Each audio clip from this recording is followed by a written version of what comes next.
Good afternoon, students.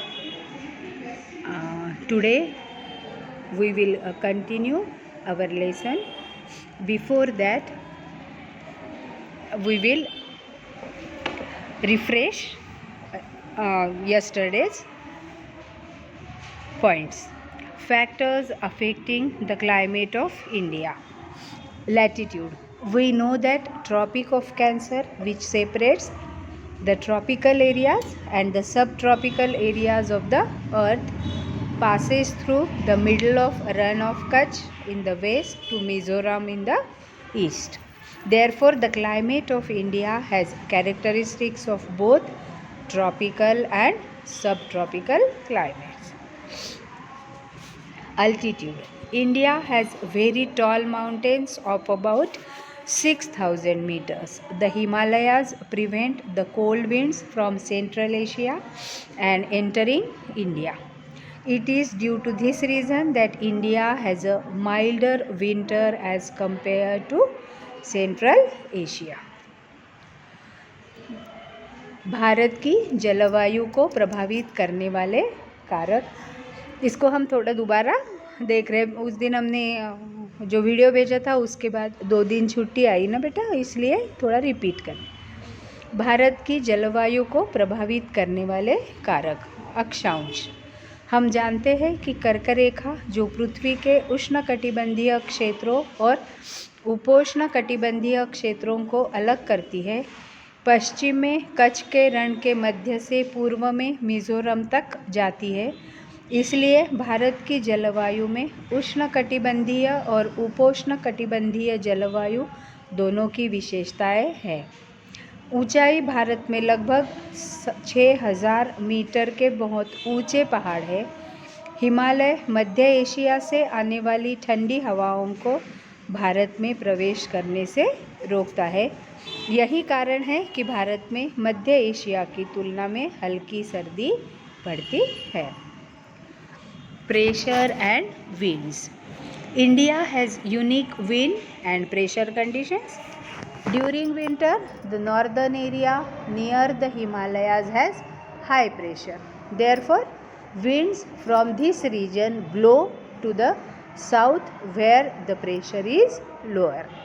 In summer, the northern part has lower pressure, therefore there is a reversal of wind direction. The winds from the south blow towards the north. These winds greatly affect the climate of India. दबाव और हवाएं. भारत में अद्वितीय हवा और दबाव की स्थिति है. सर्दियों के दौरान हिमालय के पास उत्तरी क्षेत्र में कौन सा दबाव होता है? उच्च दबाव होता है. इसलिए इस क्षेत्र से हवाएं दक्षिण की ओर चलती है जहां दबाव कम होता है. गर्मियों में उत्तरी भाग में कम दबाव होता है, इसलिए हवा का रुख उलट रहा है. दक्षिण से हवाएं उत्तर की ओर चलती है. ये हवाएं भारत की जलवायु को बहुत प्रभावित करती है. समझ में आया बेटा? आज हम अब आगे बढ़ते हैं.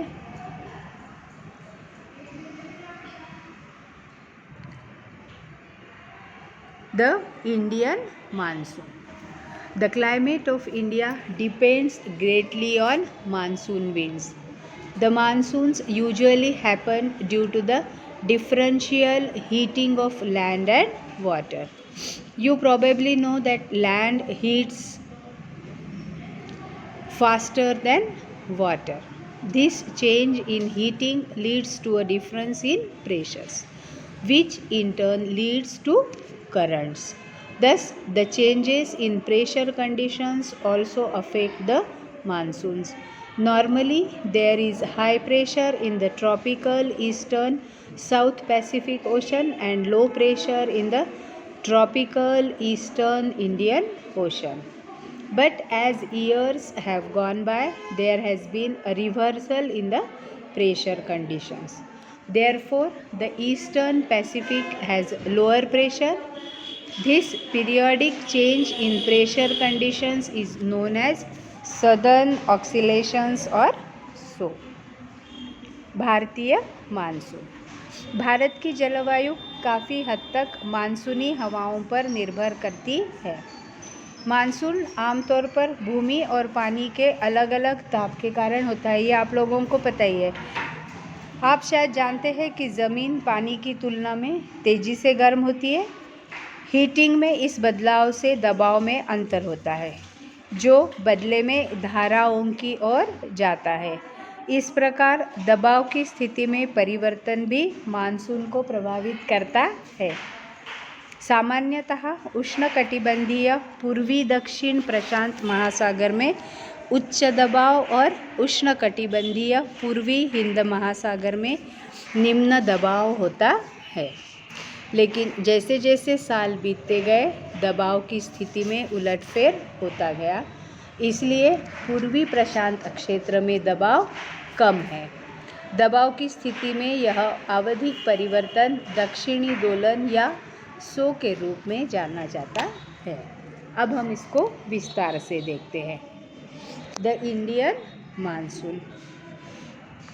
The climate of India is strongly influenced by monsoon winds. The sailors who came to India in historic times were one of the first to have noticed the phenomena of the monsoon. They benefited from the reversal of the wind system as they came by sailing ships at the mercy of winds. The Arabs, who had also come to India as traders, named this seasonal reversal of the wind system monsoon. The monsoons are experienced in the tropical area roughly between 20 degree north and 20 degree south. To understand the mechanism of the monsoon, the following facts are important. First, the differential heating and cooling of land and waters create low pressure on the landmass, while the seas around experience comparatively high pressure. Second, the shift of the position of intertropical convergence zone. In summer over the Ganga plain, this is the equatorial trough, normally positioned about 5 degree north of the equator. It is also known as monsoon during the monsoon season. Third, the high pressure of the high pressure area east of Madagascar, approximately at 20 degrees south over the Indian Ocean, and therefore high pressure area affects the Indian monsoon. Fourth,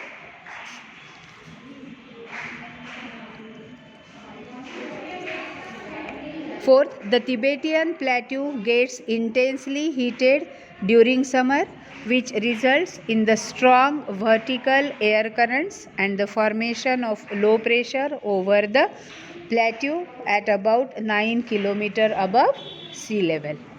Fifth and last, the movement of the westerly jet stream to the north of the Himalayas and the presence of the tropical easterly jet stream over the Indian peninsula during summer.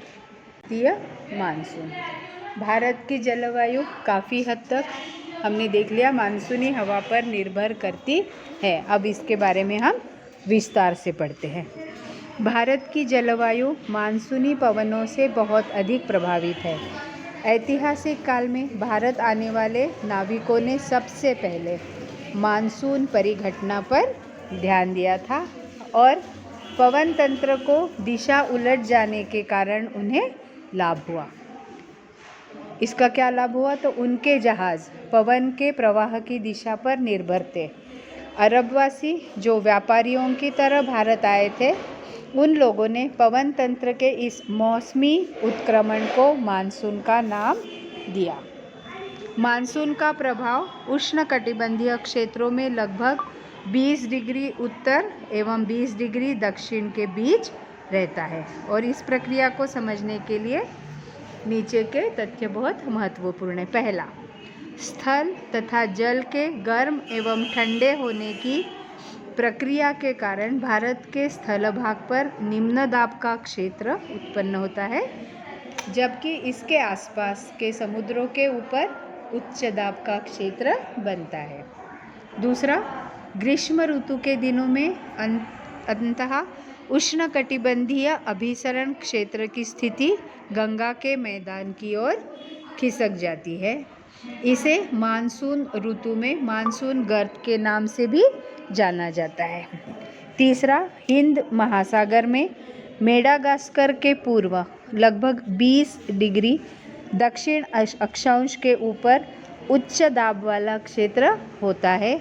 इस उच्च दाब वाले क्षेत्र की स्थिति एवं तीव्रता भारतीय मानसून को प्रभावित करती है। अगला पॉइंट, ग्रीष्म ऋतु में तिब्बत का पठार बहुत अधिक गर्म हो जाता है, जिसके परिणाम स्वरूप पठार के ऊपर समुद्र तल से लगभग 9 किलोमीटर की ऊंचाई पर तीव्र ऊर्ध्वाधर वायु धाराओं एवं उच्च दाब का निर्माण होता है। ऊर्ध्वाधर यानी बेटा ऊपर जाने वाली। और आखिरी पॉइंट है, ग्रीष्म ऋतु में हिमालय के उत्तर पश्चिमी जेट धाराओं का तथा भारतीय प्रायद्वीप के ऊपर उष्ण कटिबंधीय पूर्वी जेट धाराओं का प्रभाव होता है। इसके अतिरिक्त दक्षिण महासागरों के ऊपर के दाब की अवस्थाओं में भी जो परिवर्तन होता है वो भी मानसून को प्रभावित करता है।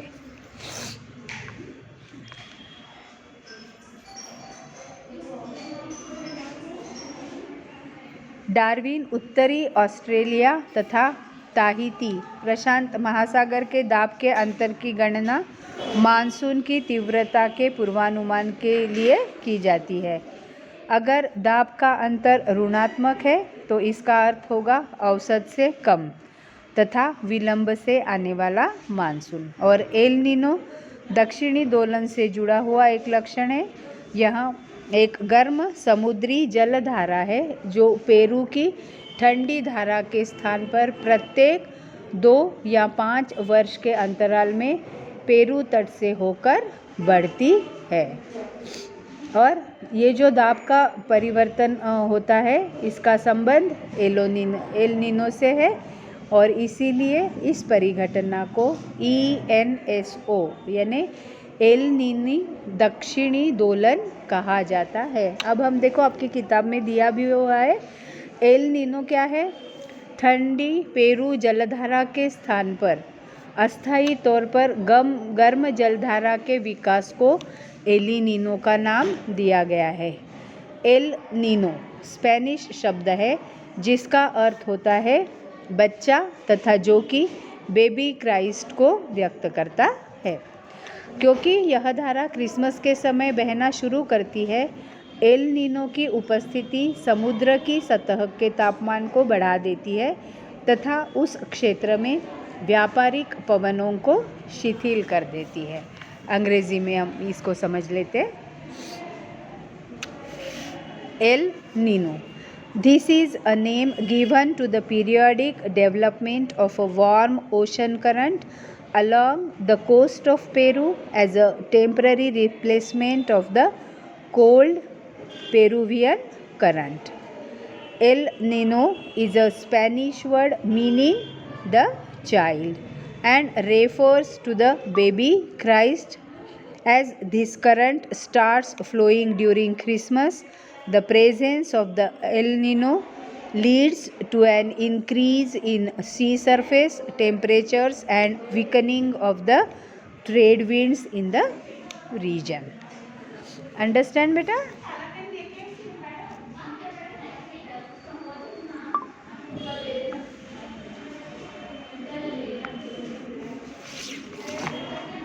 The seasons.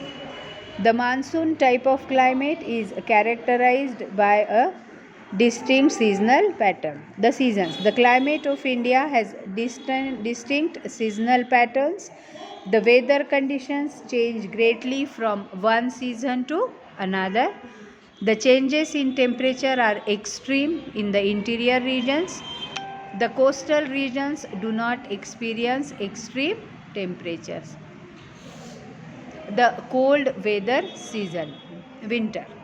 The cold weather season in India begins from mid-November and stays until February. December and January are the coldest months. The temperature decreases as we go from south to north. The average temperature in the south in winter is 24 degree, 25 degree, while in the north it is between 10 degree and 15 degree Celsius. मौसम भारत की जलवायु में विशिष्ट मौसमी pattern है। एक मौसम से दूसरे मौसम की स्थिति बहुत बदल जाती है। आंतरिक क्षेत्रों में तापमान में परिवर्तन चरम पर है। तटीय क्षेत्रों में अत्यधिक तापमान का अनुभव नहीं होता है। शीत मौसम का मौसम भारत में ठंड का मौसम नवंबर के मध्य से शुरू होता है और फरवरी तक रहता है।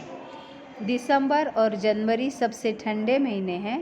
जैसे जैसे हम दक्षिण से उत्तर की ओर जाते हैं तापमान घटता जाता है। सर्दियों में दक्षिण में औसत तापमान 24 डिग्री से 25, जबकि उत्तर में 10 डिग्री और 15 डिग्री सेल्सियस के बीच होता है। The hot weather season, summer. The hot weather season in India is from March to may.